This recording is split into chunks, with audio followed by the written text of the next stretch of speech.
Good afternoon, everybody, and hope we're all having a good day today. So I just thought I'd make a very brief video about making something today. This will be one of our first science kind of making activities that you can do. To make this activity today, what you're going to need are a couple of things. You're going to need a ruler, you're going to need a pen of some kind, you're going to need some scissors, and you're going to try and need to get yourself hold of some phone book paper. So an old X-Directory book, an old phone book, something that looks a bit like this. If you don't have one of these, or you don't have one of these old books lying around, you can try it with regular paper.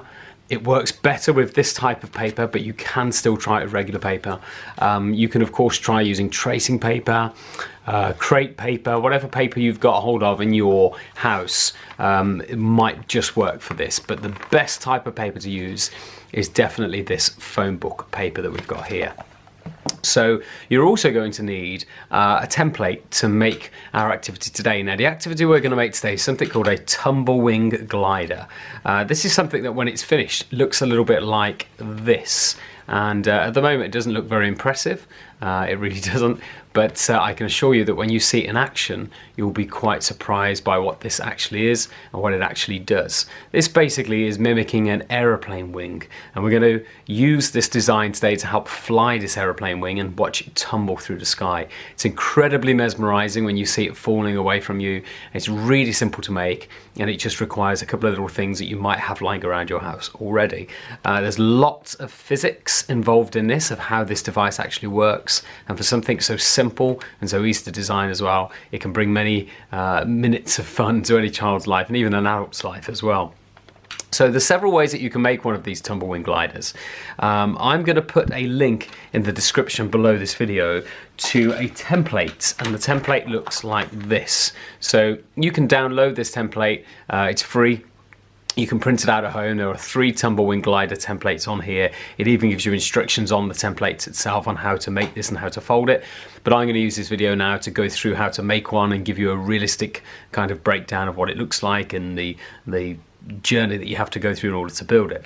So you can make one, or you can design one to your own specifications using your own measurements, which something later on in the video I'll show you using this, where you can use your own measurement device such as a ruler, and you can use your own measuring points as well, and distance measurements and so forth.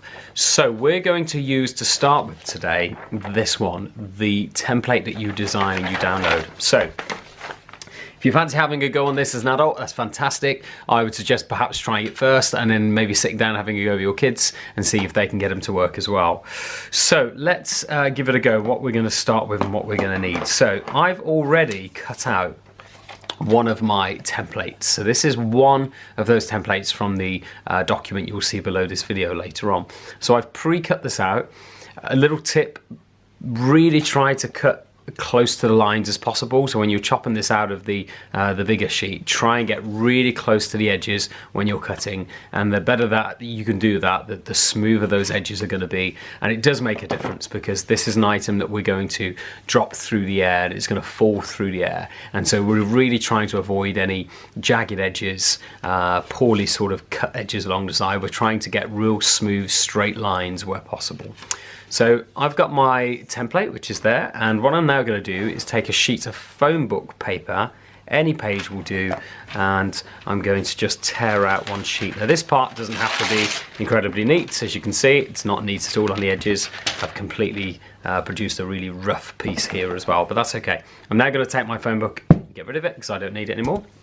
So I'm then going to place my template over the top, like so. There we go.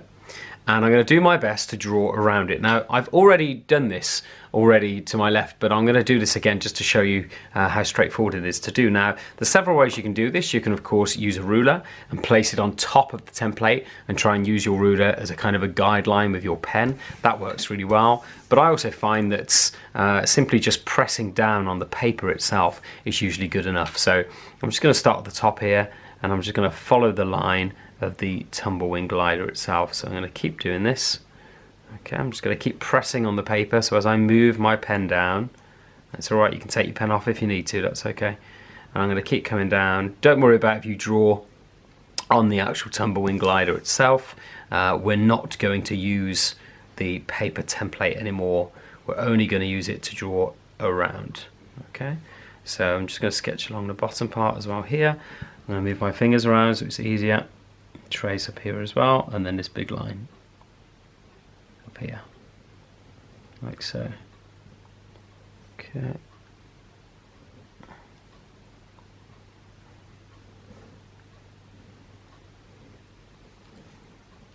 Keep going around, and then join the top, like so.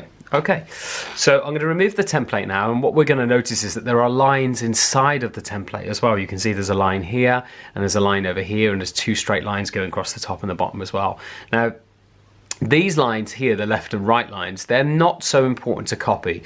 You can mimic those just with folding, but these lines at the top, they are quite important. So what we're going to do is redraw these lines on when we've removed the template. So if I remove the template from it there, you can see now that there's an outline. If I lift that up to the camera a little bit, there's an outline there of the template in the background. So what I'm going to do is add these two straight lines from the template onto the piece of foam book paper, and I'm going to do that by looking for things like edges. So this little edge here corresponds with one of these edges down on here. So I'm going to take one point here, use a ruler, and go straight across and join it up with a straight line, trying to mimic exactly what was going on the template. So I'm going to put this on here, and I'm going to draw that line straight across like so. Okay, there we go. And then I'm going to flip the template over because I need to do the other side as well. So again, I'm just going to draw a straight line across also, just like that. Okay, so now I've got my copied template, and I've also got my straight horizontal lines drawn on it as well. And now's the time to cut it out. Now, whenever I work with children in school, I always say just do a rough cut first. So just pretty much go read it around the outside. Don't worry so much about going close in. Just do a bit of a general rough cut. And the idea for this is you're reducing the amount of paper that you need to hold in your hand when you're actually cutting it down to be very particular and very specific. So you can see I've just done a very poor rough cut there, but of course now I would go in and start doing an even better cut. So again, I may speed the video up at this point. If I do, that's just because I don't want you sitting here watching me cut very close to these lines for a very long time. So I'll try and speed this part up so you don't have to sit through it.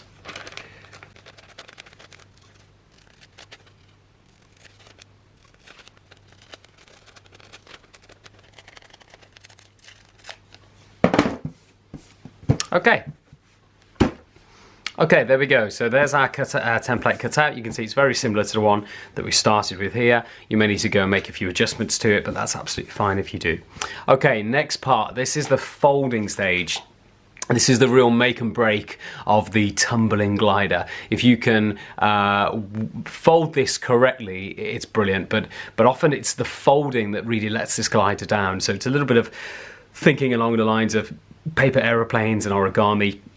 The folds are very, very simple. There's just 4 of them, but watch how we do it and what order we do. So the first thing we're going to do is I'm going to concentrate on the ends, so the top and the bottom. And I'm going to fold this end up. I'm going to fold it up to make what we call in maths a right angle, 90 degrees. And what I'm going to do is use my line. If I just lift this up to the camera so you can see it a bit better here, I'm going to use my line here as my folding line. So I'm going to fold it on that line, and you'll see what I mean now when I place it down. So I'm just going to orientate it so it's close to me. I'm going to bend over this little bit at the end all the way until it reaches that line, and then I'm going to press it down flat, use my finger, and I'm going to straighten it off like that. It's really important that you crease properly at the end, so when you let go, you can see that you can stand it up almost at a 90-degree angle. If I turn it that way, you might be able to see a bit better. There you go. So that's the type of fold we're after. We're after that 90-degree or 90-degree-ish fold, and we're going to do exactly the same now on this side. So again, I'm going to turn it around. I'm going to fold it until I find that line, and then I'm going to press down again, and I'm going to crease even more. Okay, so now I should have 2 90-degree folds. So from above, it looks something like that, and from the side, it looks something like that. Now at the moment, if I pick up this tumble wing in the middle, you'll see that it starts to fall down on either sides. It kind of has almost like a flapping bird effect to it. You can see there, it's kind of cool, but it's just not got the structure and the stability that it needs to fall through the air. So we're going to put 2 more folds on this, 2 more folds. So this time I'm going to fold one of the front edges of this piece of paper. I'm going to fold this edge, and watch how I fold it. I'm going to fold it away from me. So I'm going to turn the tumble wing over, and it might flatten down those 2 edges again, but that's absolutely fine. Now remember, this is the front because I've turned it upside down now, this part here. I'm now going to fold a little bit of this front edge over that way. How much is a little bit? Well, on the template, you can see roughly a guide to how much of it you should be folding up. And I'd say that's just under a couple of centimeters. So that's how much you want to be folding. So just to repeat where I've gone again, we were here on the back. I have my 2 right angles pointing up. I've now flipped my tumble wing over. I've squashed those 2 right angles down. I'm going to keep the template there just for reference. And the best way to do this is find the center part, which is around about here. And I'm going to fold up about the same amount as I can see on the template above. Now, it might be a tip here to just run your fingers along the edges so that you don't tear the paper here where it joins to the right angle. So just pick up a little bit of that, let's say about 1 to 2 centimeters, fold it, bring your fingers together in the middle, and just start to press it out like so. And you're going to see it's going to form this curve, this really nice curve on this piece of foam book paper here. So again, press down. It doesn't need to be as heavy as the crease as the right angles one, but just make sure it's a defined crease. Okay, now what I'm going to do is turn the paper back over. So now remember, if I was to refold up those 2 right angles on the end, let's refold up this one here, and let's refold up this one here, like so. I've now got 2 right angles, you can see them, there they are, and I've got an edge at the front here, which we call a leading edge, which is folded away from me. It's kind of going like that way. Now what I want to do is fold the back, and your template, we're referring to this part at the back here now at the top. So I want to fold the back exactly the same as the front. I want to fold it about 1 to 2 centimeters, that's it. But I want to fold it in the opposite direction. I don't want to be folding it away again. I actually want to be folding it up towards me. So how I'm going to do that is I'm going to place it back down so the right angles are facing up towards me on the edges. The leading edge is rolling away from me over there. Now this side here, the trailing edge, is going to be folded up towards me. So again, I'm going to grab some of the edges like so here, and I'm going to pinch about 1 to 2 centimeters of it, and I'm just going to fold it over, press down with my fingers in the middle, and fold it like so. And there's that traditional curve again. See that shape? Exactly the same shape that you had on the other one. So now we go back and we fold up these right angle edges once again. So that one there and that one there. And now we look at the whole thing. So let's have a look at it. So I'm going to pick it up and turn it around and just try and show you all types of different angles. So let's have a look from this angle. So from the face angle, you can see that there's a part of the front here which folds down towards the ground. You've got your 2 right angles, we call them winglets on the end. And you can see where my fingers are pinching at the back, there's a part that's going up in that direction. If I just turn it around a little bit so you get a sort of a different view of how this looks, maybe from the side, you can see from the side that front edge there is just falling away. It's kind of coming down towards the ground here, whereas this edge up here is firing up like that. It's going up that way. And if I go around towards the back, let's have a look at the back view. So you can see the back view, those 2 right angled edges, and you can see that edge at the back is pushing up as well. So you end up with this really weird, strange looking device. Now, this is your tumble wing made. It's brilliant. It's absolutely fantastic. Now, just looking at it alone is a really cool piece of folded paper. But however, the real beauty is when you come to drop it. When you drop this from a height, you'll see that it falls through the air. And as it falls through the air, it's going to tumble. It's going to tip over itself like this. And it's going to keep going and keep going and keep going and keep going. It's going to tumble away from you. Now, depending on your folds, it may tumble a bit to the left when it falls. It may tumble a little bit to the right when it falls. And to adjust that, all you need to do is play around with the folds on either side. It might be that if it tumbles to one direction, you need to make the fold a bit stronger on one side. If it tumbles to the other direction, you may need to make the fold a bit stronger on the other side. Or you need to open one side up a little bit, like this side, and maybe close that one down a little bit. And that's all to do with the aerodynamic properties of air as it passes over this shape. Increasing drag, increasing air resistance.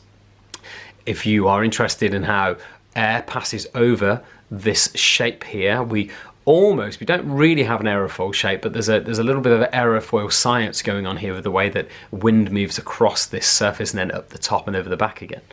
And the way that this Tumble Wing Glider works is very similar to how birds ride on what we call thermals in the sky. So you may see birds sometimes just hovering, and they're hovering because they're actually catching a pocket of air in the sky that's helping them stay upright.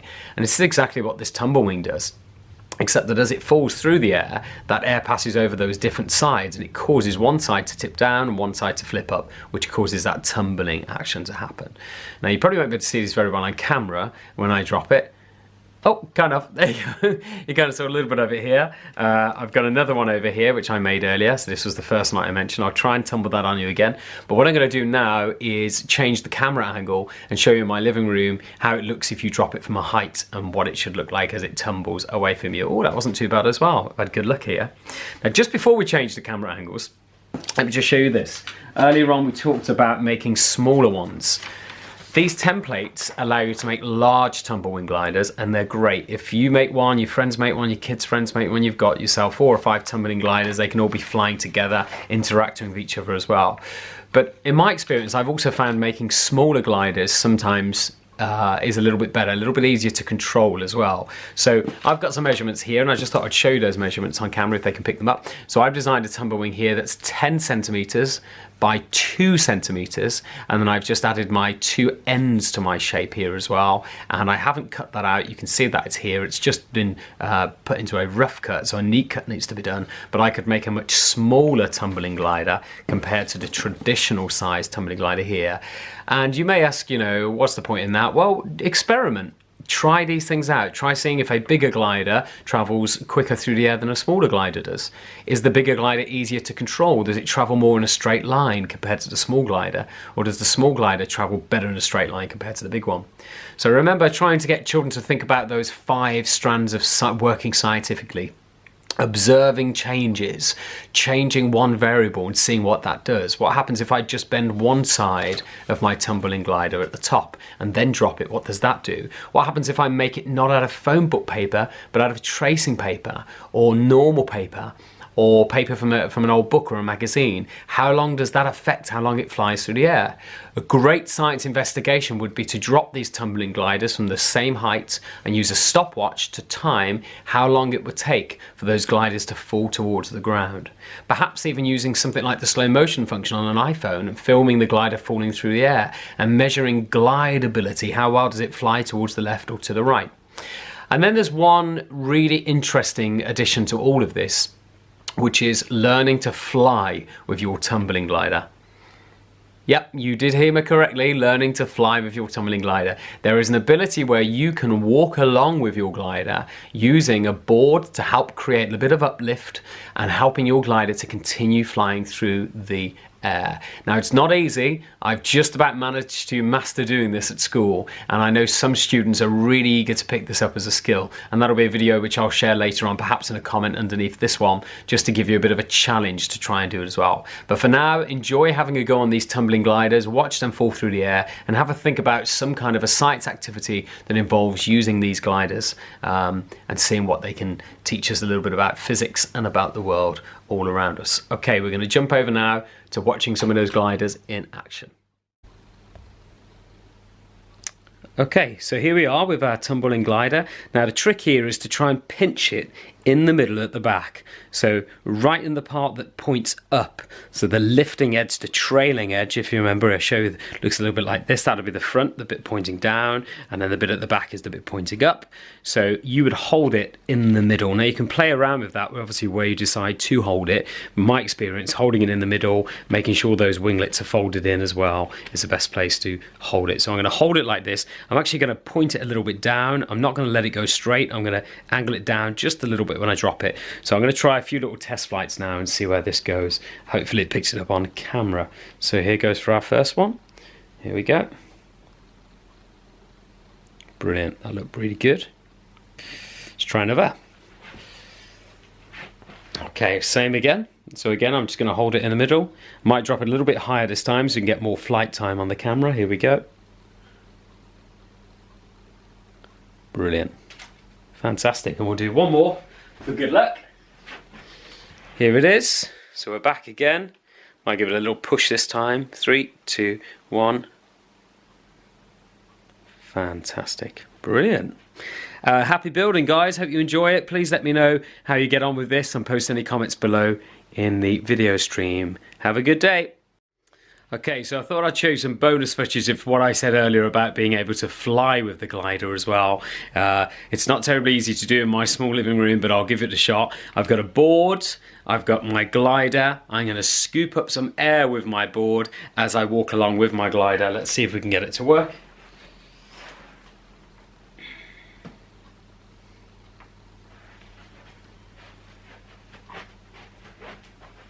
Okay, come back the other way.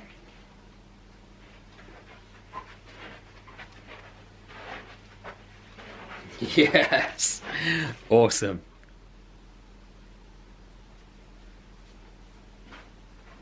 Look at that, look at that, woo! Yes.